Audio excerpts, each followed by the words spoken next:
विदारक दृश्य देखा मिली ढेंकानाल जिला कामाख्यानगर उपखंड कंकटाहाड़ ब्लॉक कंकटाहाड़ ग्राम पंचायत अंतर्गत कंधरा ग्राम दृष्टिहीन द्रौपदी पात्र बयस 65 जन्मरू अंधुणी आज को 35 वर्ष हेब पिता गणेश्वर पात्र माता कलवती पात्र आरपारी को चलीगला परे भाई नवघन पात्र और भाउज मेथी पात्र पाखरे बड़ कष्ट चली आसुछंती।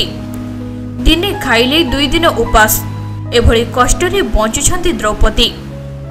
आज को 3 वर्ष तले पाउथिले 10 किलो अन्नपूर्णा चाउल सेथिरे किछि दिन दुख कष्ट चली जाउथिले।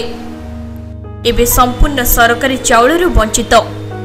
द्वितीय सरकारी सहायता इंदिरा आवास रे पाइथिले 15,000 टंकार घर पाखरे पैसा नथिबारु ग्रामर जड़े ठिकादार सही घरटी को करथिले। सही घरटी आज को 18 वर्ष हेब भांगी जाई माटी रे मिसी गलानी। से एबे रहुछंती निज भाई को घरे। तृतीय सरकारी सहायता हेउची तांकर एबे पर्यंत आधार कार्ड नाही। ब्लॉक प्रशासन और सरपंच को पाखरे अभियोग कले मध्य फल शून।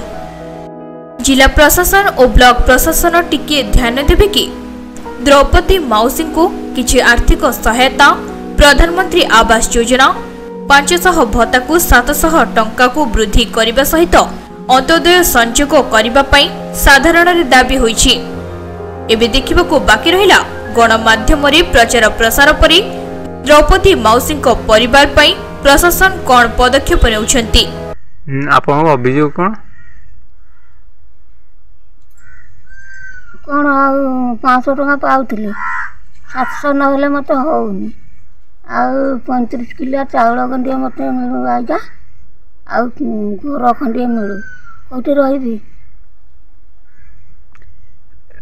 आपन चाउल केते पाउचंती? चाउल पाउनी बिल्कुल पाउना नहीं।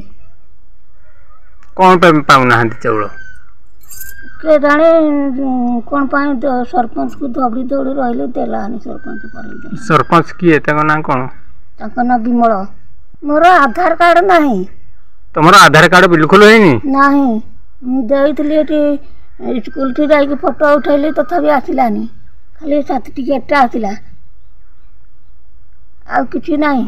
कोन करबी आ तो मोर मां बाप नहीं केही नहीं खाली भाई भाव जकतरे अछि पूरा हांडी देले पिउची नहिले नाही आउ को दिन देले को दिन दउ नांती सते सते को दिन देले को दिन दउ नांती आ तांकु मान मारबी कोंडा नुगा पटा तो किछि दउ नांती। सरकार के कोन कहिबे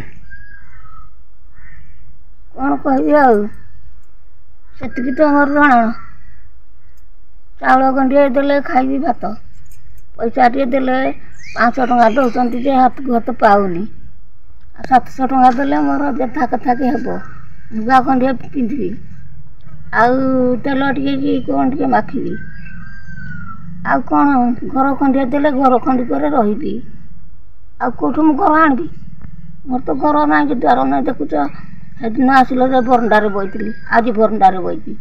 ढेंकानाल कामाख्यानगर प्रकाश कुमार पात्रଙ୍କ रिपोर्ट तीर्थक्षेत्र लाइव।